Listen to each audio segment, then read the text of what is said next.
हरियाणा में गूंजा शिक्षा का शंखनाद है। विश्व का सबसे बड़ा एजुकेशन कैंपस है आ रहा सोनीपत राई में, जहां 1.5 लाख छात्र पढ़ेंगे पढ़ाई में।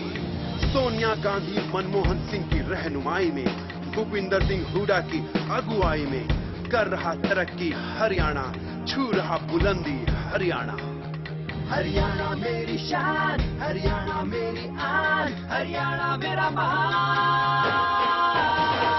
बढ़ रहे हैं ये कदम, हरियाणा है नंबर 1। बढ़ रहे हैं ये कदम, हरियाणा है नंबर 1। नए लक्ष्य, नए कीर्तिमान, हो रहा है आधुनिक हरियाणा का निर्माण।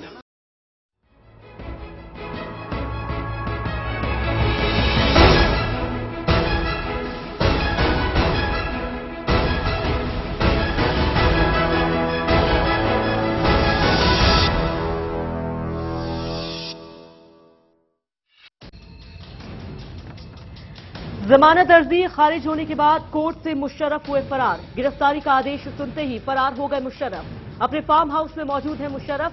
सुप्रीम कोर्ट में अपील कर सकते हैं मुशर्रफ।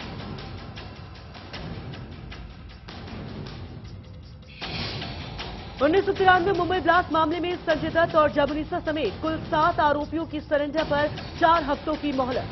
संजय के करीबी ईसा मेनन को भी मिली मोहलत।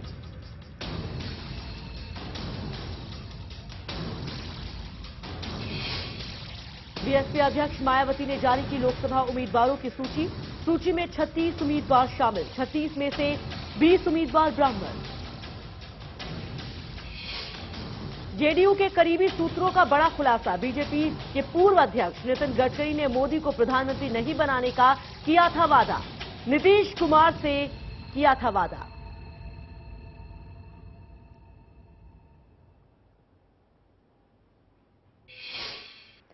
और अगले 4 साल के लिए बिहार को विशेष अनुदान देने पर केंद्र सरकार आज दे सकती है मंजूरी। बिहार को 12,000 करोड़ के अनुदान देने पर कैबिनेट की मीटिंग आज। कई आर्थिक मसलों पर होगी चर्चा।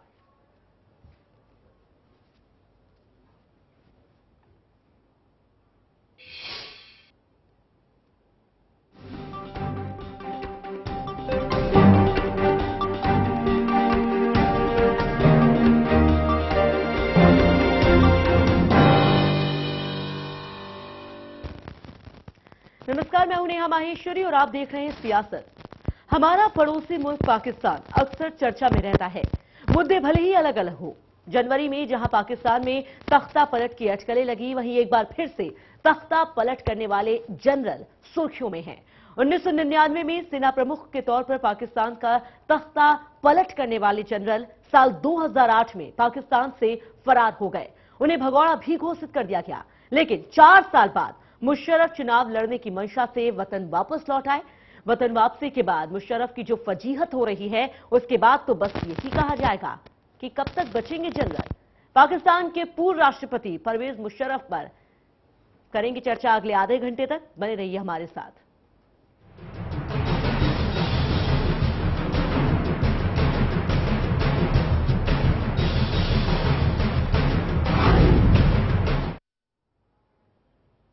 तो पाकिस्तान के पूर्व राष्ट्रपति जनरल परवेज मुशर्रफ पर गिरफ्तारी की तलवार लटक रही है। गिरफ्तारी से बचने के लिए मुशर्रफ ने खुद को अपने फार्म हाउस में बंद कर रखा है।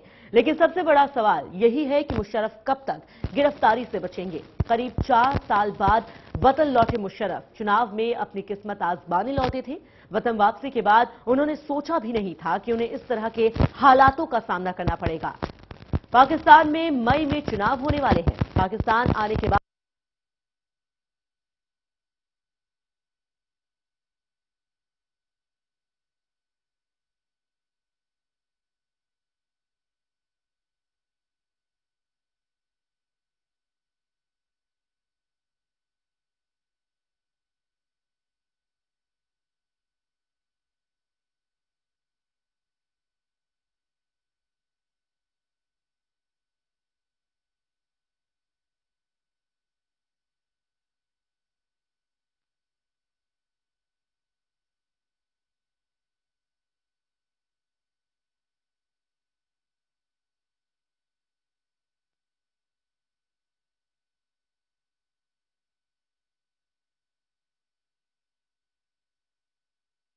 से और यहाँ गुस्सा तो फरार हुए मुशर्रफ। जी हां, इस्लामाबाद हाई कोर्ट में जिस तरीके से उनकी जो अर्जी थी उसे खारिज कर दिया गया है और इसी के बाद अब जल्द ही गिरफ्तार हो सकते हैं मुशर्रफ, लेकिन गिरफ्तारी से बचने के लिए मुशर्रफ ने अपने आप को अपने ही फार्म हाउस में कैद कर रखा है। तो हम बात कर रहे हैं पाकिस्तान के पूर्व राष्ट्रपति जनरल परवेज मुशर्रफ की, जिनके ऊपर फिलहाल मुश्किलों के बादल घिरते हुए नजर आ रहे हैं। हाल ही में अपने वतन वापस लौटे मुशर्रफ, लेकिन उन्होंने सोचा भी नहीं होगा कि उनके साथ कुछ ऐसा भी आने वाले वक्त में होने वाला है।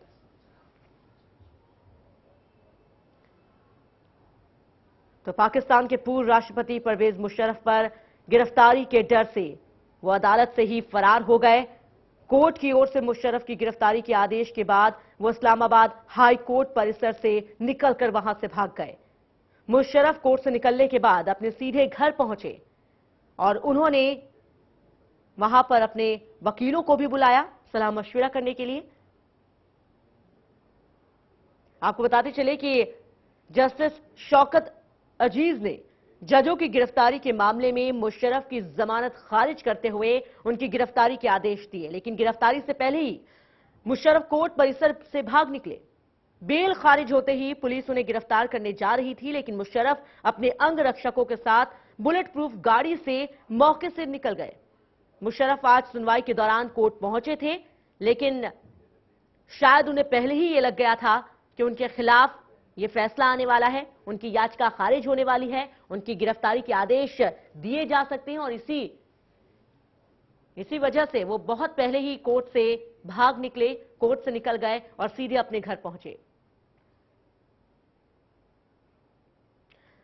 आपको बताते चले कि मुशर्रफ पर 2009 में जजों को बंधक बनाने का केस दर्ज था। इसी केस में वो जमानत के लिए हाई कोर्ट पहुंचे थे, लेकिन कोर्ट ने जमानत याचिका रद्द करते हुए उनकी गिरफ्तारी के आदेश दिए।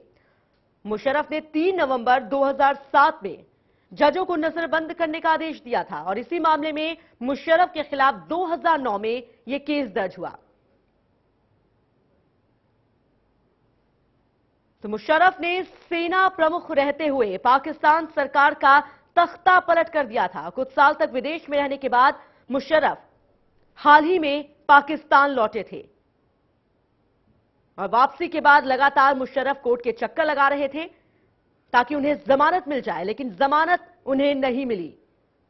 आज जमानत के लिए ही वो कोर्ट पहुंचे थे, लेकिन उनकी याचिका को कोर्ट ने खारिज कर दिया और उनकी गिरफ्तारी के आदेश दे दिए।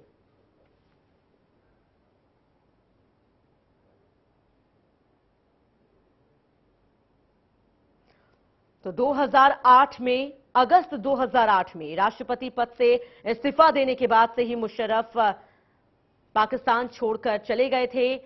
मुशर्रफ ब्रिटेन और संयुक्त अरब अमीरात में निर्वासित जीवन बिता रहे थे।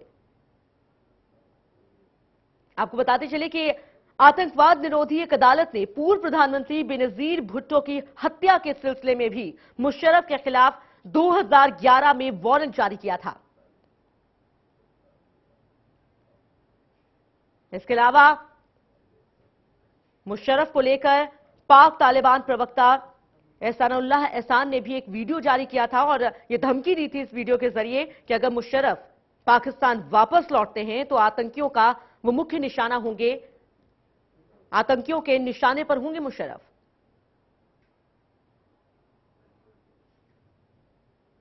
तो 2008 में मुशर्रफ पाकिस्तान छोड़कर ब्रिटेन चले गए थे। अमीरात में वो निर्वासित जीवन बिता रहे थे, लेकिन 2008 के बाद 2013 में उनकी वतन वापसी हुई। वह वतन यानी कि अपने पाकिस्तान वापस लौटे इस उम्मीद के साथ कि सब कुछ अब शांत हो चुका है, कोई दिक्कत नहीं है, कोई परेशानी उनके लिए नहीं खड़ी होगी। लेकिन आपको बताते चले कि वतन वापसी के बाद ही लगातार मुश्किलों से घिरे हुए हैं मुशर्रफ। 2011 में जो मामला दर्ज हुआ था उनके खिलाफ, उसी मामले पर जमानत की इच्छा लेकर वो कोर्ट पहुंचे थे, लेकिन कोर्ट से उन्हें एक बड़ा झटका लगा।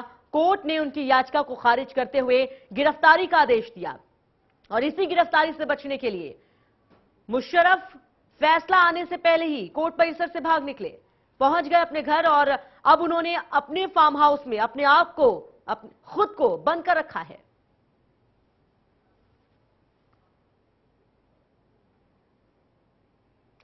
तो मुशर्रफ के कोर्ट से फरार होने पर हमारे संवाददाता अरुण ढांडा ने रक्षा विशेषज्ञ प्रफुल्ल बख्शी से खास बातचीत की। पड़ोसी मुल्क पाकिस्तान में चुनावी सरगर्मियां तेज है। ऐसे में जनरल परवेज मुशर्रफ का नॉमिनेशन कैंसिल होना और उसके बाद उनकी बेल रिजेक्ट होना, क्या कुछ माहौल पाकिस्तान में इस समय होगा, इस पर ज्यादा बातचीत करने के लिए हमारे साथ मौजूद हैं spokesperson of ministry of defence and रक्षा विशेषज्ञ मिस्टर प्रफुल्ल बख्शी। सर, क्या कुछ आपको लगता है फिलहाल आपके हिसाब से कि अब वहां पर जो है वो राजनीतिक माहौल या डिफेंस माहौल पाकिस्तान में रहेगा? देखिए, जो राजनीतिक माहौल पाकिस्तान का है तो नजर आ रहा है आपको। बेसिकली इस समय मुशर्रफ साहब जो पूर्व आर्मी चीफ और प्रेसिडेंट ऑफ पाकिस्तान रह चुके हैं, वो वापस आए हैं। उनकी बेल रिजेक्ट भी हो गई है और उनका इलेक्शन भी कैंसिल हो गए हैं और अब वो अपने ही फार्म हाउस में पनाह ले रहे हैं।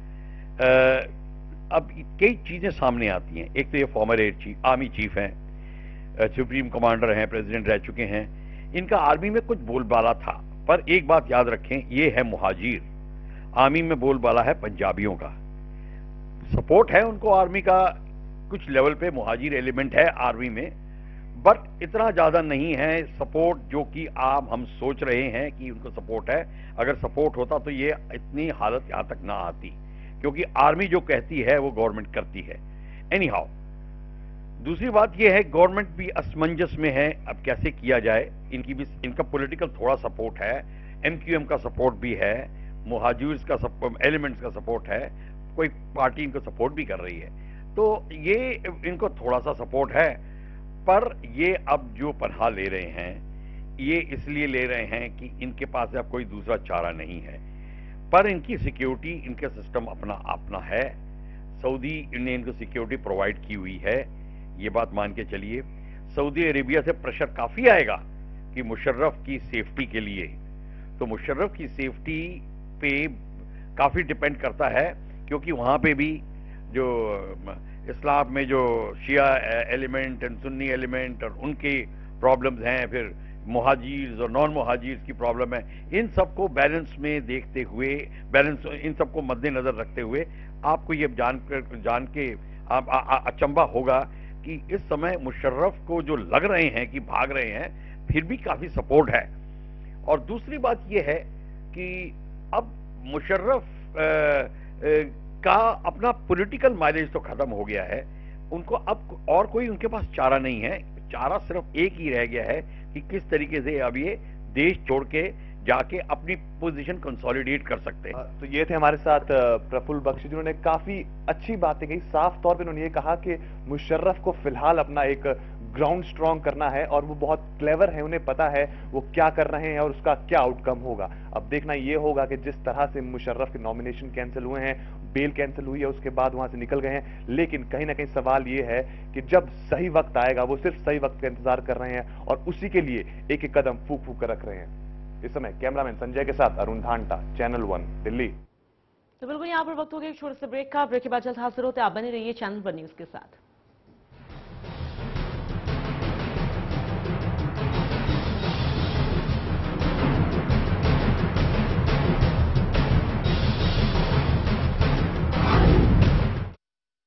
अगर आपने नहीं देखा होगा, संभाल के पोछा मारा अभी। आइए, वो भाई साहब ये देखिए हॉल, ये देखिए चिल्ड्रंस रूम, देखिए कितना बड़ा है। आपके बच्चे खेलते खेलते थक जाएंगे।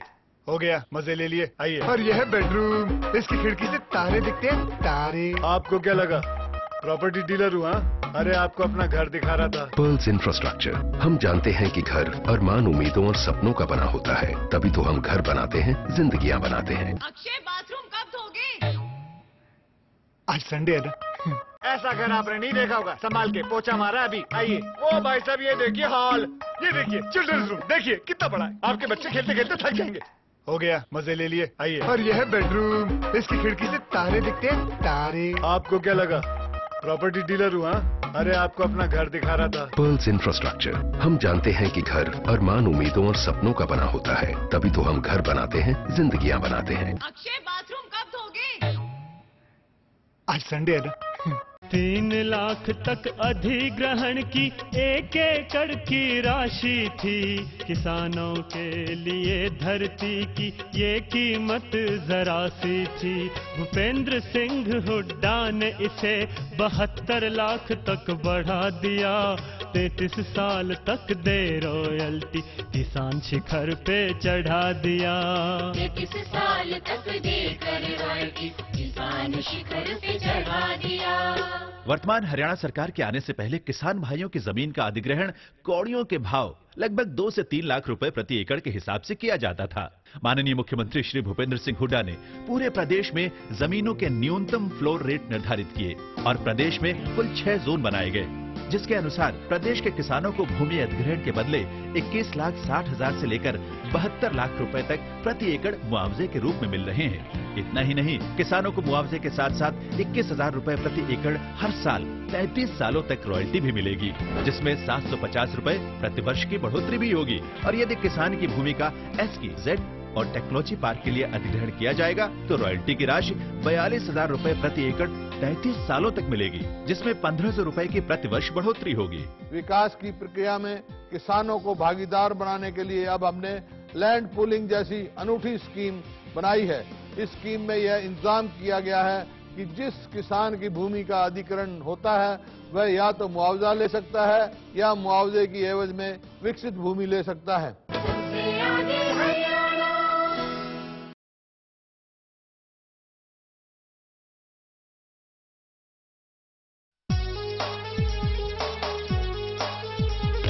भूपेंद्र सिंह हुड्डा ने सदा सच का साथ निभाया है। झूठे वादे नहीं किए, नहीं जनता को बहकाया है। बिन वादा किए बिजली बिलों को करके माफ दिखाया। जनता की भलाई में मजबूत कदम उठाया है। जनता की भलाई में मजबूत कदम उठाया है। किसानों की पीड़ा को समझते हुए मुख्यमंत्री ने दूसरे नेताओं की तरह कोरे आश्वासन नहीं दिए, बल्कि किसानों की टीस का एहसास करते हुए प्रदेश में ग्रामीण क्षेत्रों में रहने वाले लोगों के 1600 करोड़ रुपए के बकाया बिजली के बिलों की माफी करके एक मजबूत कदम उठाया है। और देश में ये अपने किस्म की पहली मिसाल है।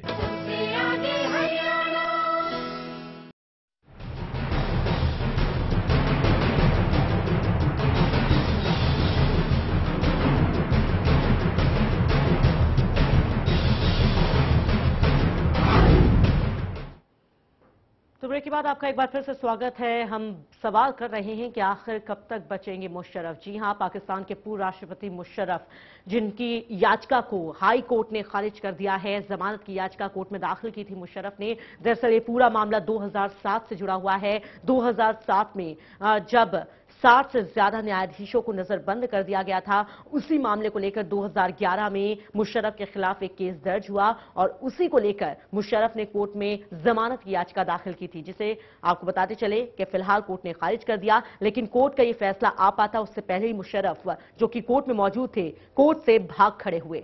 और अब खबर यह मिल रही है कि उन्होंने अपने आप को अपने फार्म हाउस में बंद कर लिया है। हालांकि अब जिस तरीके से जानकारी मिल रही है कि कोर्ट ने उनकी याचिका को खारिज तो किया, लेकिन जो गिरफ्तारी का आदेश दिया है उसके बाद फार्म हाउस के रास्तों को बंद कर दिया गया है। भारी पुलिस बल वहां तैनात कर दिया गया है। अब यह फैसला लिया जा रहा है कि मुशर्रफ की सिक्योरिटी को ध्यान में रखते हुए, मद्देनजर रखते हुए उन्हें उन्हीं के फार्म हाउस में नजरबंद कर दिया जाए, यानी कि उप जेल उसे बना दिया जाए। इस तरह का फैसला लिया जा रहा है। वहीं दूसरी तरफ ये जानकारी मिल रही है कि अपने लीगल एक्सपर्ट से चर्चा करने के बाद मुशर्रफ ने यह फैसला लिया है कि वो अब इस गिरफ्तारी को लेकर सुप्रीम कोर्ट में जाएंगे, इसके खिलाफ सुप्रीम कोर्ट में याचिका दाखिल करेंगे। और फिलहाल इस मुद्दे पर चर्चा करने के लिए हमारे साथ रक्षा विशेषज्ञ पीडी शर्मा साहब जुड़ गए हैं। शर्मा साहब, आपका बहुत बहुत स्वागत है न्यूज में। Thank you very much.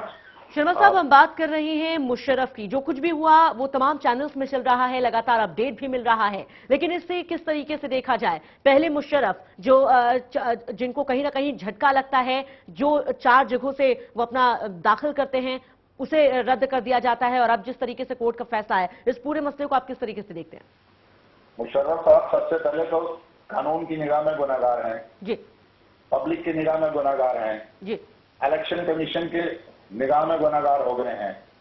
जब वो चारों तरफ से गुनाहगार हो गए हैं और वो अपने एग्जाइल यानी कि जो उन्होंने बनवास लिया हुआ था, जो दुबई में चले गए थे, यूके में चले गए थे, वहां से वापस आए ये सोच करके वापस आए थे कि हम इलेक्शन लड़ेंगे और ये सब चीजें जो हैं वो खत्म हो जाएंगी जब मैं पावर में आ जाऊंगा। तो जब वो पावर में आ ही नहीं सकते और वो उनकी बातें खत्म हो गई तो वो तो एक तरह से मुजरिम कहलाए। जी, जब वो मुजरिम कहलाए तो अब वो कुछ भी करना चाहें तो वो पॉसिबल नहीं है। ये जरूर है कि उनको अलाउ है कि वो सुप्रीम कोर्ट का दरवाजा खटखटाएं। ये सुप्रीम कोर्ट का दरवाजा हर आदमी खटखटा सकता है। ये उनकी जो न्यायपालिका है, जुडिशरी है, वो देखेगी कि वो उसके लिए बिल्कुल काबिल हैं कि नहीं है। बिल्कुल। लेकिन पीडी शर्मा साहब, यहाँ पर सवाल ये उठता है, अब पूरी तरह से घिर चुके हैं यहाँ पर मुशर्रफ, चाहे नामांकन रद्द करने की बात हो या फिर कोर्ट से ये जो बड़ा झटका मुशर्रफ को लगा है, क्या ये माना जाए कि अब मुशर्रफ का राजनीतिक करियर पूरी तरह से खत्म हो चुका है? क्योंकि पूरी तरह से घिरे हुए इस समय मुशर्रफ नजर आ रहे हैं। बिल्कुल आप कह रहे हैं कि बिल्कुल ठीक कह रहे हैं कि उनका इस समय आज के दौर में राजनीतिक कैरियर बिल्कुल खत्म हो गया। देखिए, भुट्टो साहब को भी फांसी चढ़ा दी गई थी, इन्हीं के मुल्क में चढ़ाई गई थी। तो ये भूलना नहीं चाहिए कि अगर इनके कोर्ट ने उसको कह दिया कि no we are not going to agree, आप जो हैं गुनाहगार हैं, तो उनके साथ भी वही सलूक हो सकता है जो भुट्टो साहब के साथ इन लोगों ने किया। तो इसमें कोई ऐसी बात नहीं है कि वो कोर्ट जो है उसको छोड़ दे। ये जरूर है कि कोर्ट में जा सकते हैं, कोर्ट में जाएं और उनके साथ में लड़े, जो कोर्ट ऑर्डर देगा। अब तो ये उसमें ट्रैप में आ गए, जो भी ट्रैप था उसमें ट्रैप में अंदर आ गए। ये बाहर रहते तो बात दूसरी रहती। बिल्कुल बिल्कुल बिल्कुल सही कह रहे हैं पीडी शर्मा साहब आप। लेकिन अब शर्मा साहब, राजनीतिक करियर मुशर्रफ का खत्म होता नजर आ रहा है, लेकिन अगर पाकिस्तान की बात करें तो इस समय पाकिस्तान जिस दौर से गुजर रहा है उसे किस तरीके से आप देखते हैं? मई में चुनाव होना है वहां पर, उससे पहले इतना कुछ हो चुका है पाकिस्तान में। क्या आपको लगता है आने वाले वक्त में किस दिशा में पाकिस्तान आगे बढ़ेगा और क्या सब कुछ सामान्य हो पाएगा पाकिस्तान में? देखिए, आपसे मैं एक पिछली वार्ता में बोल चुका हूं कि पाकिस्तान बिल्कुल ठीक दिशा में जा रहा है, डेमोक्रेसी की दिशा में जा रहा है। ये फर्स्ट टाइम है कि पाकिस्तान की गवर्नमेंट, जो सेलेक्टेड गवर्नमेंट थी, इलेक्टेड गवर्नमेंट थी, वो 5 साल रही है। सो ये काबिल तारीफ है कि उनका जो पीपीपी का जो चलाना था इसको, तो ये आगे चल के भी, मैंने बहुत पहले बोला था कि पीपीपी चलाएगी। उसका रीजन ये है कि इमरान खान बिल्कुल, आपने देख लिया उसको कि उसकी कोई स्टैंडिंग नहीं है। दूसरा, जो कादरी साहब वहां से आए थे कनाडा से, उनका कोई पीछे लगने वाला नहीं है। मुशर्रफ साहब, उनका अभी देख लीजिए क्या हाल होने वाला है या क्या हश्र होगा। नेक्स्ट रह गए नवाज शरीफ साहब, उनके ऊपर ऑलरेडी इल्जामात इतने ज्यादा हैं और वो भी कहीं स्टैंड नहीं करते। तो अल्टीमेटली क्या होगा, यही पार्टी जो अभी पीपी की है, पीपीपी यही चलेगी और यही इसी में से चुना जाएगा, चाहे कोई भी चुने। बिल्कुल बिल्कुल। यानी कि कुल मिलाकर जिस तरीके से जो आपने बातें कही उसके मुताबिक इसे लोकतंत्र की जीत करार दिया जाएगा जो कुछ भी पाकिस्तान में हुआ है। बहुत बहुत शुक्रिया शर्मा साहब चलवा न्यूज से बात करने के लिए, अपनी राय रखने के लिए। तो अपने दर्शकों को बता रहे कि किस तरीके से पाकिस्तान में उठापटक जारी है, लेकिन वहीं जिस तरीके से मुशर्रफ जो वापस अपने देश, अपने वतन लौटे हैं, उनके ऊपर मुश्किलों के बादल मंडराते हुए नजर आ रही हैं। पहले 4 सीटों से जहां नामांकन दाखिल किया था, उन्होंने सीधे तौर पर उनके नामांकन को रद्द कर दिया गया। वहीं दूसरी तरफ अब कोर्ट से उन्हें तगड़ा झटका लगा है। तो फिलहाल इसी के साथ सियासत में बस इतना ही, लेकिन देश दुनिया की ताजा तरीन खबरों के लिए आप बने रहिए चैनल वन न्यूज के साथ। नमस्कार।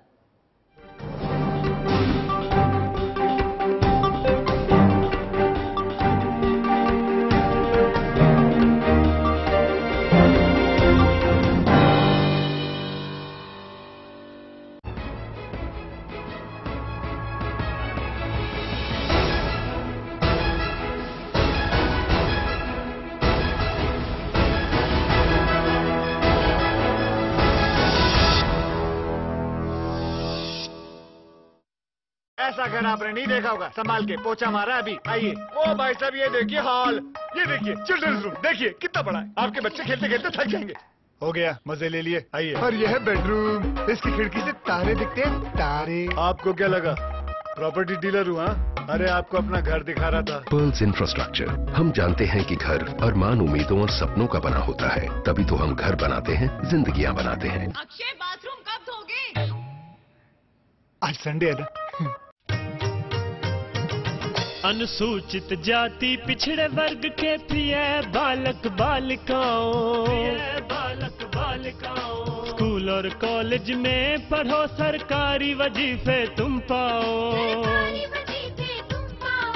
वर्दी बस्ता जर्सी जूते स्टेशनरी भत्ता लाओ। प्यारे बच्चों पढ़ते जाओ, प्रगति पथ पर बढ़ते जाओ। भूपेंद्र सिंह के राज में अपने बच्चे खूब पढ़ाओ। भूपेंद्र सिंह के राज में अपने बच्चे खूब पढ़ाओ। अनुसूचित जातियों, पिछड़ा वर्ग ए तथा गरीबी रेखा से नीचे जीवन यापन करने वाले परिवारों के बालक बालिकाओं के